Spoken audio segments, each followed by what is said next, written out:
Funding for This Is Nashville comes from you, our listeners, and Alliance Bernstein. Since 2019, employees have impacted our community by giving more than 5,000 hours of volunteerism in Middle Tennessee.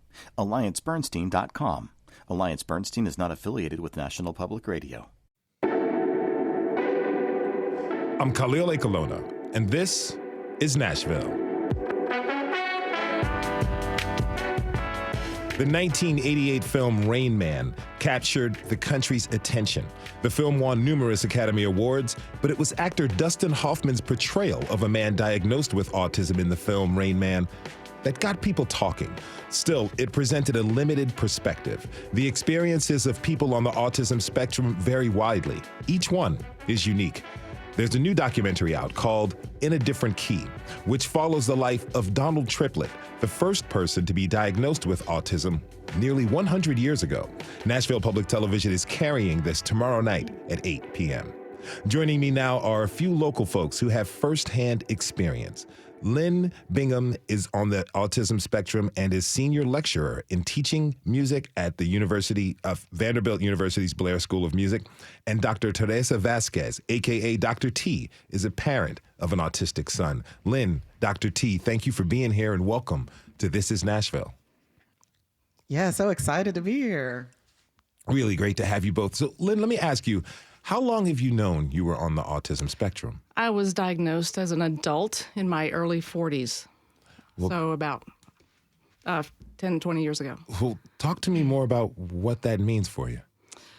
Basically, it just answered a lot of questions about issues in my life, things that were positive attributes of my life, and things that I had different challenges with as well. How'd you feel when you got the diagnosis? I felt a little bit relieved for having an answer, and then a little bit confused as well about now what. So you're a musician. Mm-hmm. How has your diagnosis, how has your autism informed your work as a musician? So I believe, one of the hallmark characteristics of autism are restricted interests and repetitive behaviors. And for me, as a young child, I was extremely interested and motivated by music. And so I was focused on music 110% of the day, 8 days a week, as it were. And I think that intense interest really sparked the motivation for me to learn and to acquire the skills that I eventually ended up using as a professional. I read somewhere that you taught yourself how to play by observing bass players? I did, actually. So the story is I grew up in rural Williamson County back in the days when Williamson County was kind of rural and poor.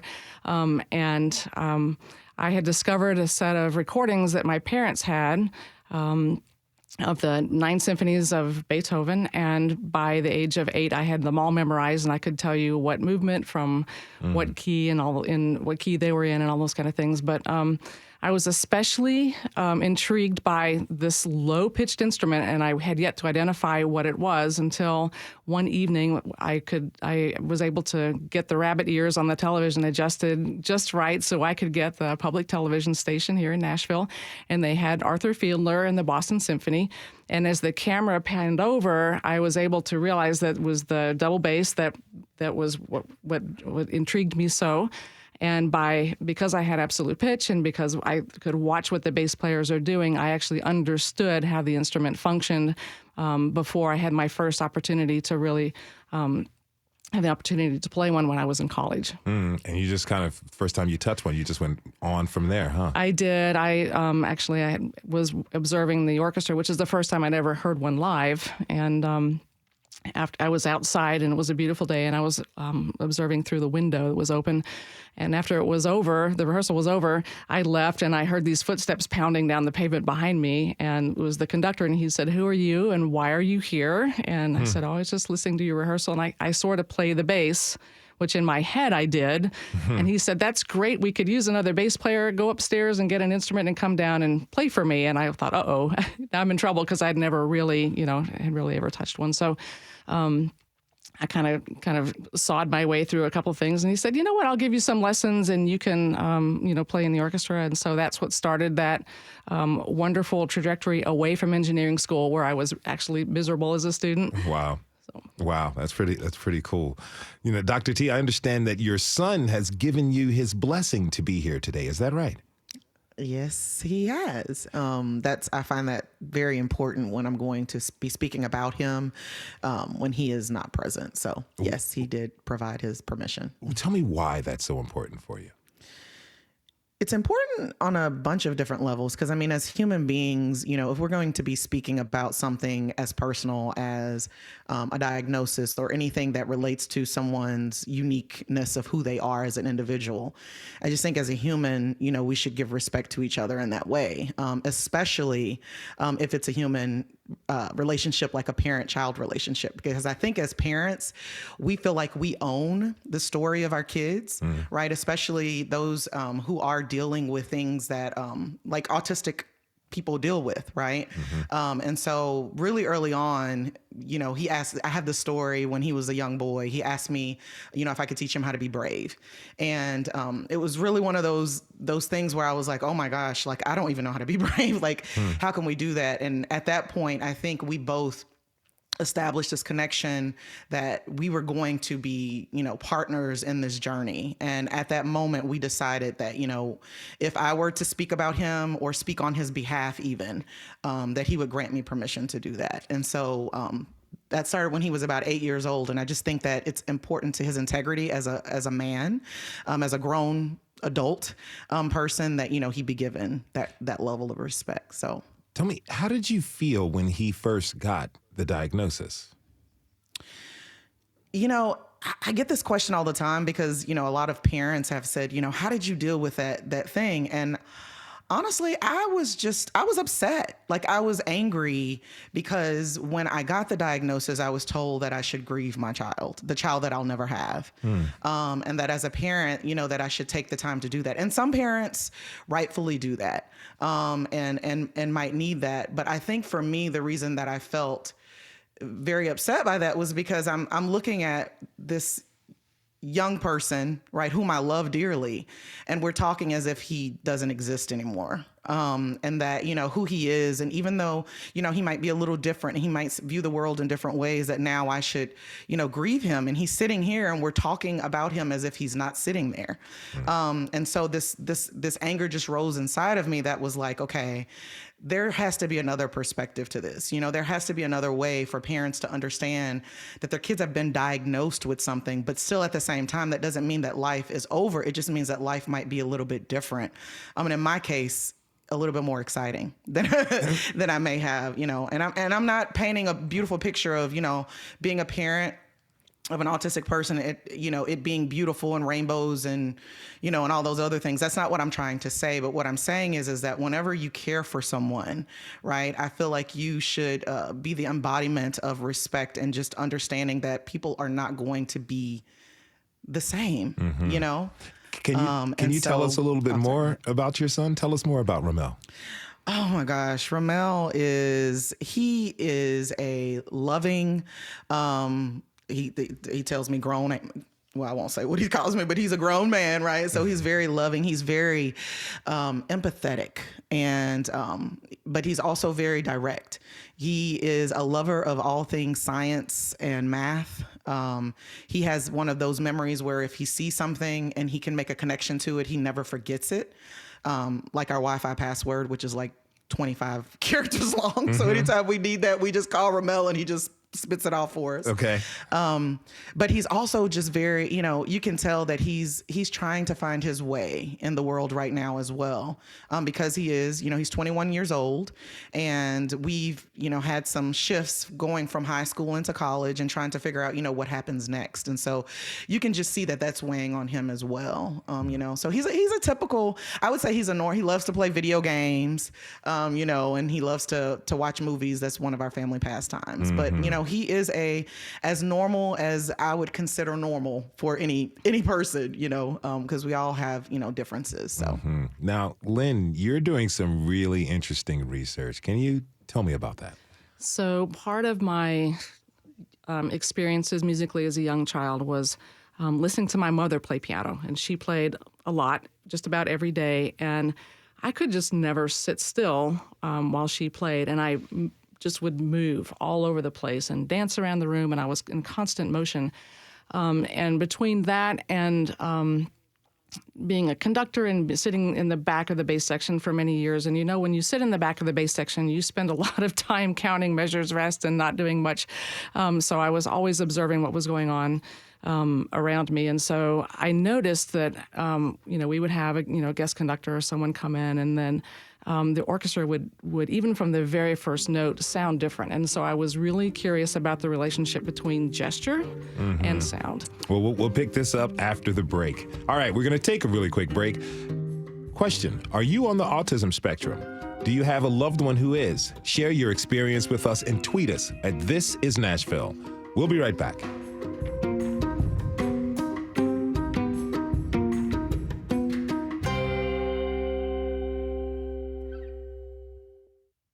Funding for This Is Nashville comes from you, our listeners, and Music City Prep Clinic, Nashville-based provider for PrEP, and offering comprehensive sexual health services in an environment designed to be safe, professional, and shame-free. Learn more at musiccityprep.org. I'm Khalil Ekolona, and this is Nashville. We are talking this hour about autism and the advances made over the last 100 years in understanding neurodivergence. Over that time, more resources for people on the spectrum and their families have emerged, and Middle Tennessee has been a national leader on that front. Now, Lyn Bingham is still with us. She's a musician and professor. And before the break, Lyn, you were talking about movement and how it informs your research. Can you go ahead and tell me a little bit more about that? So I noticed through time that as different conductors conduct the same orchestra, that the orchestra reacts differently.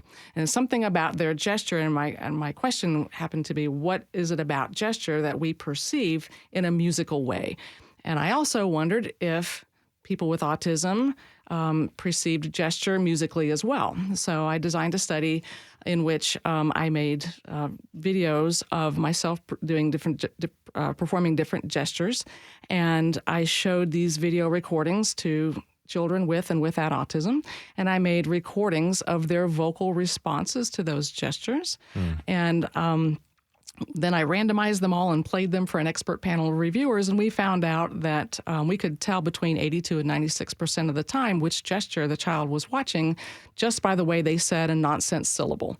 And so the interesting thing was, because most of the literature, pretty much all the literature, says that children with autism do not perceive body movements and body motions and gestures, that they actually perceived musical gesture just as well, and in some cases better than neurotypical children. Wow, that's really intriguing.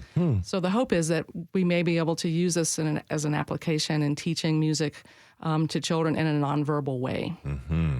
I'd like to introduce my next guest. Jessica Moore is the parent of a 13-year-old autistic son and the executive director of Autism Tennessee. Jessica, thanks for being here, and welcome to This Is Nashville. Thank you for having me. Tell us a little bit more about Autism Tennessee. How does the organization work with the community? So Autism Tennessee was started back in 1997. Okay. We became a nonprofit in 2008. And the way that we began is still the foundation of what we do today, which is helping connect individuals and families to the resources that will help make them as independent and successful in life as possible. So that today that looks, it comes across in a couple of different ways. We have our helpline, which we field calls and have conversations one-on-one via phone, text, email, and social media messaging, where we get questions and just resource requests from all over the state and sometimes the country when people are, moving to the Nashville area. That's a huge portion of what we do, but we also have our teen and adult programming where we actually work with and provide social networking opportunities and learning opportunities for teens and adults on the spectrum. And, those social networking opportunities, especially for families, include social events. So something as easy as game day, where individuals can come in and we just have a relaxed board game session. And it's just a way for individuals to connect and just really have those and practice those social interactions in a, non-competitive way. What are some of the biggest questions people have when they contact your organization? So, the biggest question we still get to this day is, where can I find more information? Where can I find diagnostic resources? That's still the biggest call that we get. And we get it from parents and caregivers, as well as, adults that are learning more about autism and thinking that, I might fall into this category. I might be neurodivergent just based on my life history. And so that's still the biggest question we get. Now, Lyn, in addition to being a musician and professor, you're also the chair of the Tennessee Autism Council. What areas are you all focused on? So we're looking at autism spectrum across the lifespan. And so we're looking at advocacy. We're looking at early childhood intervention and education. We're looking at healthcare issues and also for aging and adulthood and employment for over 100,000 Tennesseans with autism. Now, Dr. Teresa Vasquez is still with us. Dr. T, as we were learning earlier, you're the parent of an autistic child, your son. What kind of support have you been able to find? Yeah, so, I think the school system was a really good resource for us while he was in K through 12. But we were able to find, other avenues as well. Autism Tennessee, actually, when he was younger, I was a part of that as well. It's exciting to see someone else here talking about that, because I think you all also offer, some adult social services and things of that nature that we've been considering as well. But the community that surrounds him, basically around his educational aspects, is really where we focused. Nashville State is where he's at, and they have been really, really critical and key to helping him be successful as he, matriculates through college and things of that nature. But we've really been focused on assistive technologies, which is where, my passion and my research has kind of led me and our family. And so as we have moved forward or through, we've tried to empower him to also not only self-advocate, but be an advocate on behalf of others with autism as well. And so, as we keep moving through, just making sure that we're a part of those communities and, making sure that his voice is being amplified, I think is part of what our mission kind of has been for him. Because, that fear that every parent has about, not being around or, who will support him, if things go right, like that's just a nagging fear every single day, every single moment of the day. And so we've just tried to make sure that, we aligned with things that were, kind of like making acceptance be, I think, the basis of where, or the foundation of where everything lies. But the Frisk Center for Autism and Innovation, I'm on that board as well. And so they are doing some wonderful things. There's just really great pockets of resources here in Nashville for families and for parents. But I know the school systems have really been critical and key for our success as a family. If you're just tuning in, this is Nashville, and I'm your host, Khalil Ekalona. We're talking this hour about living with autism and the resources and advancements here in Middle Tennessee. Join the conversation by tweeting us at This Is Nashville. So, Jessica, what are some of the gaps in services that Tennessee provides to neurodivergent people? There is a provider shortage. We actually talk about this on the Autism Council. Autism Tennessee serves as a community member on the council. And we do have conversations about why there is a provider shortage. Individuals looking for, whether it's speech therapy, occupational therapy, applied behavior analysis, there's just not enough, because the calls that we get on our helpline indicate that, most, if not all, at some point have a wait list. You might be waiting, and this applies to diagnostic work as well. There are times when, people are looking for evaluation services and have to wait 6 months to 18 months just to even get in for initial consultation. That's a long time. It really is. And you're missing a lot of valuable time when you're waiting on those wait lists, when you could be in therapy, getting the services that you need. What are some ways to kind of close this gap when it comes to provider availability? What can the state do to help generate more providers? That's a good question. And that's something that we are looking into. I think the first step in what we're trying to do on the council is to find out why we have the shortage to begin with. Mm-hmm. Once we really have the answers to that question, I'm sure there's going to be multiple reasons.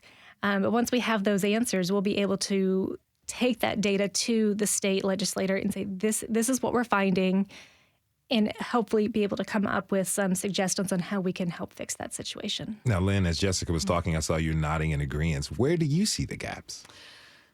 I see gaps in lots of places. One of our our goals is to basically do sort of some baseline research and trying to find out, from parents and from self-advocates where the gaps are. And we, looking at, as I mentioned, all those different areas that we talked about before, finding gaps in all of those places. And we're just doing lots of research trying to figure out where gaps occur and why. Especially in our rural areas, those are the places that I think we find most of our challenges because there just aren't services available for those children and for those individuals. So it's a real challenge for us, and we've got 30 people working diligently in all of these issues and all these areas trying to find out where they are. Now, Dr. T was mentioning how appreciative she and her family are for the school system and what they were able to provide for her son. Do you feel like the schools are well equipped to really effectively assist students on the spectrum? I really don't think they are as well, and I think it's spotty. Mm-hmm. So I think it depends upon the local association of the students. So some places, particularly in metro areas, have a lot more than places in the rural counties do. So it's kind of hit and miss. Would you agree, Jessica? I agree 100%. We've got schools and individual teachers that are amazing and are doing great work with their students. And we have other school systems that we repeatedly get calls from that we need IEP help, individual education plan help. These parents are not being taken seriously. They sometimes, their children are being, for lack of a better word, swept under the rug, or they're flying right under that radar too, where they're just not seen as needing the same resources as, a child that's more severely impacted. So there's a lot of reasons. Now, Dr. T, there's a moment in the film, in A Different Key, that talked about the difficulties in getting a diagnosis for Black and brown families. Yes. Have you experienced anything like that? I have, but can I say to the point that the other guests were just making about the school services? Yes, I feel please. like that is absolutely actually accurate. I have had a good situation because I was an advocate, right? I was able to go through, Vanderbilt has a program so that you can learn about, the law associated with getting the services that you needed. And so I was able to advocate, and in some ways advocate on behalf of other families, but like that is a big deal. It is an issue because I actually almost got burnt out, having to, advocate for other families or actually be involved in those things because of the lack of resources.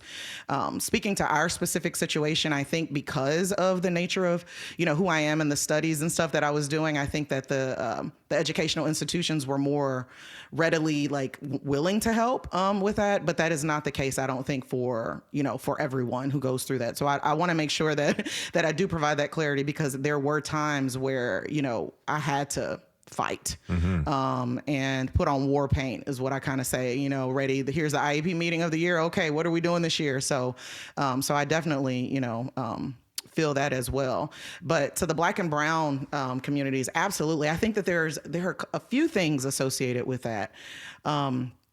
the, adultification, I think, of our kids is a part of that, where, kids really early on are labeled, especially in the Black and brown communities, to be aggressive or whatever it is.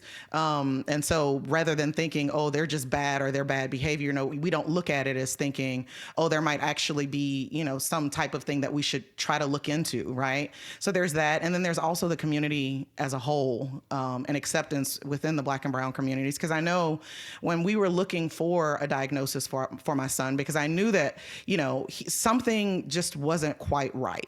And that I did not think it was a behavioral issue, because obviously he had, the ability to understand right from wrong. There was something else going on. The lack of support that I had within the Black community was also astounding to me. And so I think, some of us we believe that, we can handle that internally, but when really what we need to be doing is looking for services.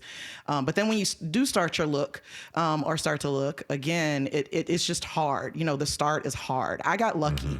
I happened to be doing a lot of research. I had my kids in the library all the time with me because I was, determined to figure out, what this thing was. And I ran across a journal by Temple Grandin.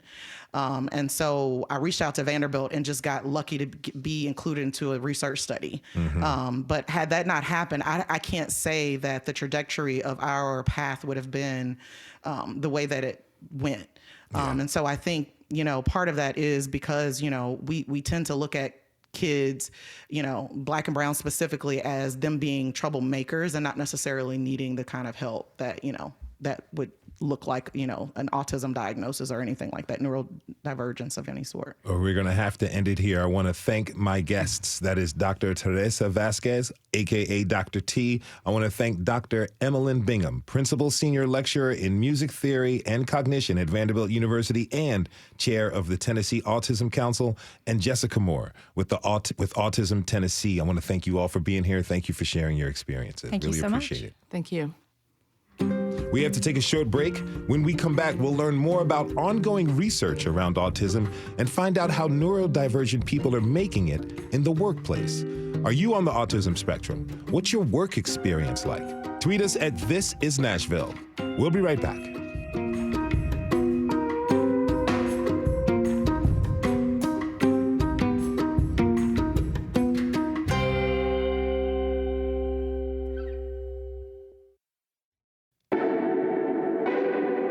I'm Khalil Ekalona, and this is Nashville. We've been talking this hour about autism, what it's like to live on the spectrum, and what resources are available to folks who need them. Now, many of these resources are tied to school. So when neurodivergent folks graduate and move on, there aren't as many supports in place. So now let's talk about what it's like for autistic people when it comes to finding work and finding ways to thrive in the workplace. To help us learn more, I'd like to welcome my guests. Tim Voges is Deputy Director of Vanderbilt Frist Center for Autism and Innovation. Ernie DeAnastasis is the CEO of The Precisionists, a company with a majority neurodivergent staff. And Henry Nichols is a project leader at The Precisionists. Tim, Ernie, Henry, thank you all for being here. Welcome to This Is Nashville. Thanks for having us. Thank you. Really great to have you all. So, Henry, I'd like to start with you. Tell me, what was it like for you getting your diagnosis for autism? Well, it's interesting. I would say that my formative years, I started seeing a psychiatrist thanks to my parents around age 6 or 7. And I was originally diagnosed with ADHD, I think when I was 6 or 7, probably around middle school OCD. And then finally in late middle school, probably closer to early high school, I want to say, Asperger's, and then obviously everything, which I agree with according to the new DSM, is ASD now classified. So, it's really a constellation of things. I think at that point I felt like by the time I had gotten that diagnosis, I'd already felt a little bit like an oddity and a guinea pig. I was on different cocktails of medications growing up. And that's just how it was back then. That was the psychiatric, pediatric psychiatric climate in the 90s and early aughts. So I understand, like, as you got older and you went to college, you started appreciating yourself differently and in ways that you weren't really aware of earlier on. Talk to me about that time in your life. I think a key thing was when I was in college, I made the active choice to get off medications. I think that I was used to, in the community that I grew up in, making, a square peg fit a round hole behaviorally. And I think that was not just from the psychiatric standpoint, but the teaching, the education system, that was their standpoint of how do we get these kids to adapt the way that we think? How do we get them to act like assimilated neurotypicals? But I can only speak for myself because, as the saying goes, if you've met one person on the spectrum, you've met one person on the spectrum. I think there's a lot of conditioned shame that we have to work through. Whether it's being specifically ASD or just neurodiversity in general, because I don't want to shut out the other types of neurodiversity that are equally valid and having to adapt to neurotypical constructs. But as you get older and give yourself grace, you realize that a lot of that emanates from society's insistence on fitting you into a box that, in my opinion, God didn't intend to fit you into. Now, what do you enjoy most about working at the Precisionists? Oh, I would say the people are great. I think in this current role, and I've been working in enterprise project and product management a lot the last few years, had a lot of hairy assignments and work that I feel good about, but I was really looking for culture. A culture fit. I think a lot of people can identify neurodiverse or not out there. And from my first interactions with Ernie and the rest of the leadership team, I felt I had support that I didn't in other roles, that they wanted to understand me, that there was an understanding that he may think differently, but that doesn't mean that his thought contributions are any less because it's coming from a different angle than what we're used to. Now, Ernie, you're the CEO. I understand the origin story for the Precisionists starts in Denmark. Tell me more. Yeah, 2 Ds, Delaware and Denmark. Okay. So the Precisionists is based in Wilmington, Delaware, and an interesting beginning to it. Well, first of all, we're an IT and business services company that is focused on growing 10,000 careers for neurodiverse individuals over the next 5 to 10 years. We got started in Delaware, and the way we ended up connecting with a company in Denmark is at the time the governor of Delaware, Jack Markell, introduced me to a gentleman from Denmark who was working on some very innovative approaches to find, assess, train, and employ autistic individuals into technology jobs. So that's how it all got started. And he came to Delaware, spent some time, learned the model that he was working on, and we began to adopt some of those principles. Now, there's a scene in Rain Man where Ray, the main character, quickly and correctly counts hundreds of toothpicks that fell on the floor. And this scene, it really gave people a lot of misconceptions about how autism works in some people. But you get to work and train with people on the spectrum. So tell me, what areas do people on the spectrum really excel in? Yeah, and Henry said it right when he said, when you've met one person with autism, you've met one person with autism. But what I think is what that scene highlighted was just the incredible strengths that many individuals on the spectrum have, and pattern recognition, attention to detail, being able to find a defect in a lot of data, precision. These are all wonderful strengths, but because of the challenges of the neurodiversity, they haven't been put in a position to utilize those strengths, and that's what we're doing. What are some of the challenges they face in the workplace? Well, the underemployment and the unemployment numbers are 75 to 80% for neurodivergent individuals. And in part, it's because the first 5 minutes of an HR interview, a traditional interview, can be a career killer for someone who's neurodiverse and would have a struggle to get through that interview. And yet, eye contact, comfort, all those things have no bearing whether somebody could be a great software developer or not. And so we don't do the traditional HR interview. That was one of the things we've done. What do you do? How do you adapt that? We give each individual that's interested in our company a project to do. And our folks are trained to understand and figure out. Here's the crux of the whole discussion. It's how to figure out that individual's strengths. not their challenges or their weaknesses, but if we can figure out their strengths and we put them through a 3 or 4 week assessment and training program to develop those strengths, their odds of successful employment go up exponentially. Now, Tim, how important is employment when it comes to people with autism? It's extremely important, and it's important in terms of just life outcomes, in terms of mental health, sense of meaning, sense of community, because you heard in the prior segments where people sometimes after exiting a school system experience a services cliff and a real drop-off in kind of connection, and employment can provide those kind of things. And so the research shows that there are increases in kind of life satisfaction, overall well-being that result from employment. And then also in terms of like people being able to be independent and be the authors of their own lives, it makes a big difference too.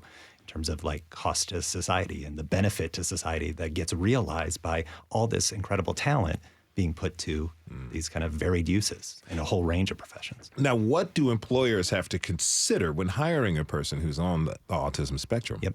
So one of the big things that Henry mentioned just a couple minutes ago was about he was looking for a culture fit. So one of the things that gets in the way, and one of the things that Ernie's been so innovative with in getting rid of the employment interview, is a lot of culture fit is about superficial similarity to people who are already in the organization. So if you want, instead, what we advocate, so with the Frist Center, when we work with employers, we try to get them to think about cultural contribution. So what are the unique things that any given individual can bring to that organization to evolve its culture, to make it more inclusive, to make it more innovative and more productive? So I think that's a shift in mindset that organizations need to encounter. And then they need to rethink, as Ernie has done, some of those things that we just take for granted around interviews, around how expectations are set, how feedback is given inside organizations. People just need to be more direct, clearer, more explicit in what they are seeking and why it's important. And then guess what? They're going to open up a whole new world. Now, Henry, when Tim was talking about the superficial nature of many workplace cultures, you gave the big thumbs up in agreeance. Talk to me about how that really resonated with you. Well, one thing that people really misunderstand about neurodiverse people on the spectrum, and this is my experience, and I see it in my direct reports as well, who I'm coaching and training, is, people on the spectrum are very authentic. The way they look at things from a very fundamental level is very honest, very straightforward, without the nuance or game playing that goes on in a lot of office politics. And I've experienced this first on where I feel like I've called, as a project manager, I'm supposed to hold stakeholders accountable and make sure we're tracking against things, but sometimes I'm not supposed to hold that person accountable. Or I'm not observing, I'm doing exactly what I should do, but maybe I'm not catching the hidden cliques and the hidden power dynamics that are there. And I just think that a lot of people on the spectrum don't give a tuss about that. And I think that they see that it's superficial. It's not just that they don't get it, it's they don't accept it. And morally, should we accept it? That's a good question. That's a good question for all of us. Now, I've got under a minute left. So, Ernie, tell me real quick, how can employers prepare their organizations to bring in more neurodivergent people into the workforce? Well, there are a lot of wonderful jobs, whether it's IT, cybersecurity, data analytics, data entry, even scanning documents, a wide range of jobs that every company needs to do. And this workforce is very, very good at doing it. So the most important thing is for, if there's an interest in that, is to really get in touch with an organization like ours that can help them navigate them through that roadmap to make it happen, the successful outcomes for employment. Really quick, Tim, we've got about maybe 15 seconds. What kind of advances are the Frist Center working on? So we're working on things at the intersection of technology, innovation, and organizational transformation. So rethinking those things that Ernie's rethought around interview processes and collaboration in organizations, and we're using technology in partnership with kind of new workplace practices to get there. So that research is ongoing. I want to thank my guests, Tim Voges with the Vanderbilt Frist Center for Autism and Innovation. I want to thank Henry Nichols and Ernie D'Anastasis with the Precisionists. Thank you all again for being here. I wish we had more time. We want to thank everyone who tuned in this hour. Tomorrow, we've all seen the freight trains that cut through parts of Nashville, but rail was once a main source of transportation within the city, and we'll explore that history. This is Nashville is a production of WPLN and WPLN News. Listen back at thisisnashville.org or wherever you get your podcasts. Our producers are Steve Harouche, Rose Gilbert, and Magnolia McKay. Our digital lead is Anna Gallegos-Cannon. Michaela Elias is our technical director, and our executive producer is Andrea Tudhope. Shout out to our intern, Tori Hoover, and the masterminds behind our theme music. Special thanks to Kayvon Stassen and Paige Farrer. I'm Khalil Lake Alona. This is Nashville. We'll see you tomorrow, everybody, and be good to each other.